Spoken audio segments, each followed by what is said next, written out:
E agora a informação é sobre saúde, porque nós temos um alerta importantíssimo. Até 2025, mais de 32 mil casos de câncer de pulmão serão diagnosticados no Brasil. E isso eu estou falando a cada ano, a estimativa é do INCA.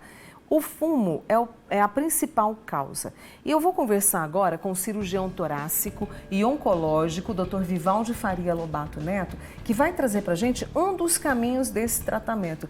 Vivaldi, mais uma vez, obrigada por vir aqui ao Manhã Total conversar comigo, viu? Eu que agradeço o convite, Mônica. Então, a gente tem aí o câncer de pulmão, inclusive nós tivemos o Agosto Branco, que tratou sobre esse alerta, e nós temos algumas formas de tratamento, quimioterapia, radioterapia, mas a gente também tem a cirurgia. Como? De que forma? Em quais situações? O câncer de pulmão é um problema de saúde pública, né, Mônica? Exato. Hoje, no mundo, é o câncer que mais mata. Nossa. Ele está em primeiro lugar, ele é uma doença muito agressiva e, geralmente, o diagnóstico ele é feito numa fase mais tardia, porque é uma doença assintomática no estágio inicial, né? Então, o tratamento para o câncer ele é multidisciplinar. Então, ele envolve a cirurgia e envolve o tratamento com quimioterapia, imunoterapia, tem alguns tratamentos mais recentes também, né? A cirurgia ela é indicada para os pacientes que têm a doença numa fase inicial e ela é geralmente curativa. Então, o ideal sempre seria a gente fazer um diagnóstico precoce e operar. E aí o paciente ficaria livre da doença. Mas o que acontece é que 85% dos pacientes, quando chegam até o diagnóstico, já está numa fase mais avançada e de 6 em cada 10 pacientes já tem metástase pelo corpo todo. Meu sabe? Deus, que situação. Então, é uma situação complicada. O principal fator de risco para o câncer de pulmão é o cigarro. Se não houvesse tabaco no mundo, né, seria uma doença extremamente rara, mas ela é a doença que mais mata por causa do tabagismo, que é o principal fator de risco, né? E a gente tem campanhas, né, doutor Vivaldi, alertando sobre os riscos de fumar, mas infelizmente, como você disse, é a principal causa de morte, né? É a principal causa de morte por câncer. Por câncer de pulmão. Por câncer. Por câncer é o câncer de pulmão. Para quem fuma, para quem tem o fator de risco, hoje em dia existe um exame para a gente tentar detectar ele mais precocemente. Como a mulher faz a mamografia, o homem faz o exame da próstata, existe um exame para a gente detectar esse câncer de pulmão. E esse exame é uma tomografia com baixa radiação, onde você faz em alguns grupos de pacientes. São aqueles que fumaram mais de 20 anos, um maço por dia.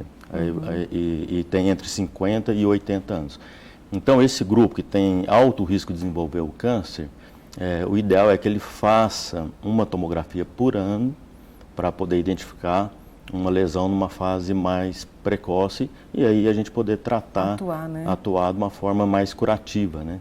E nesses casos, as chances de cura, a gente pode falar quando é diagnosticado em fase inicial com a ajuda desse exame? Aí a chance de cura aumenta para mais de 80%. Nossa, significativo. Então, por isso é tão importante, né? A gente poder falar sobre esse rastreamento para poder identificar mais precocemente. Você falou dessa tomografia que pode verificar, ela já esse exame está disponível no SUS, que é uma pergunta frequente que os nossos amigos fazem. Ele está disponível no SUS, né? Então, é importante sempre o paciente, quando chega no médico, e que tenha tido esse histórico de ter fumado por esses anos, é sempre importante ele conversar com o próprio médico, para o médico solicitar, né? E aí poder identificar mais precocemente. Você falou dos sintomas, vamos reforçar para os nossos amigos, assim, quais são? Olha, os sintomas eles são bem brandos, né? É claro que à medida que a doença vai avançando, eles vão piorando, mas geralmente é uma tosse, quem fuma sempre tem uma tossezinha. E aí, de repente, o padrão da tosse muda, o horário de tossir muda. Às vezes era uma tosse seca, começa a expectorar um pouquinho de secreção, né? Dor torácica. Tem paciente que tem pneumonias recorrentes. Então, isso pode ser um indício. A rouquidão? A rouquidão também mas geralmente quando o paciente fica rouco é porque a gente já tem uma doença mais avançada, entendeu? E tem sintomas também que vêm e talvez estejam ali associados ao diagnóstico tardio. A perda de peso, eu digo porque eu tive um tio que teve o câncer de pulmão, né? E a perda de peso foi violenta. Às vezes é o primeiro sinal, né? Perda exatamente. de peso, de repente, em 3 meses já perdeu 5, 6 quilos. Exato. E aí vai ver o que está acontecendo e ver que pode ser um tumor, né? Eu sei que as pessoas que fumam, né, elas às vezes franzem a testa porque, né? É um hábito, É um hábito, né? E franzem a testa e tudo. E são resistentes de procurar o médico constantemente para verificar, porque não conseguem às vezes vencer, né? Essa dependência, são resistentes. E se não fossem, poderia ajudar? Com certeza ajudaria, né, né? Mônica? O pessoal, o pessoal que fuma há muitos anos, não é fácil parar de fumar, né? Que é um hábito, tem o vício da nicotina, né? Então, isso dificulta muito. E isso associado, às vezes, ao medo, ao receio de identificar uma doença mais grave, né? Então, acaba deixando, não procura uma ajuda médica, uma ajuda de uma equipe multidisciplinar, que eu acho que é importante para ajudar a parar de fumar, né? Você falou que a principal causa é o fumo. Aí as pessoas logo associam ao cigarro. E o cigarro eletrônico? A gente tem falado muito, né? O cigarro eletrônico, ele foi lançado como se fosse uma alternativa para ajudar a parar de fumar. De fumar. Mas o que a gente sabe hoje em dia é que o cigarro eletrônico também faz muito mal. Ele tem nicotina, tem algumas substâncias tóxicas e a gente acaba inalando o vapor do cigarro. E as partículas entram, então, mais profundamente no pulmão. E, então, ele também tem causado vários problemas. Os mais recorrentes são inflamações graves no pulmão, né? Ao ponto, às vezes, a maioria do que fumam são jovens, né? E, às vezes, esse jovem entra em insuficiência respiratória, vai para a UTI, é entubado. Então, tem sido recorrente. Então, não é uma prática adequada usar o cigarro eletrônico para poder ajudar a parar de fumar. Eu tenho aqui algumas pessoas participando comigo, Vivaldi. Qual o risco para quem masca o próprio fumo?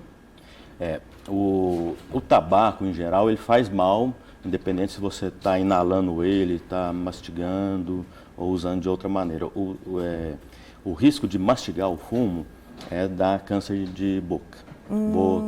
Laringe. Porque aí o tabaco fica ali, e o tabaco é tóxico e ele interfere nas células. Então, ele também aumenta o risco de câncer. Tem mais uma amiga nossa participando aqui, Vivaldi, a Elaine. Até bom, a gente estava comentando aqui sobre essa importância da informação, né? Principalmente para a gente cuidar da nossa saúde e da saúde de quem a gente gosta demais da conta, né, Vivaldi? E aí minha amiga Elaine pergunta assim, este exame de tomografia, essa tomografia que você trouxe, deve ser feito mesmo para quem já parou de fumar por 12 anos? Deve ser feito para quem parou de fumar há 12 anos. O ideal, assim, o que os protocolos solicitam é que até 15 anos tenha parado de fumar, mas que tenha fumado bastante, mais de 20 anos máximo, o ideal é fazer esse acompanhamento. Depois de 15 anos, aí não precisa mais. Esse é o Dr. Vivaldi Faria Lobato Neto, ele que é cirurgião torácico e oncológico, um dos grandes profissionais que a gente tem, né, aqui no Brasil, super reconhecido, e conosco hoje no Manhã Total, trazendo mais informação a respeito do câncer de pulmão. Vivaldi, muito obrigada, volte mais vezes, tá?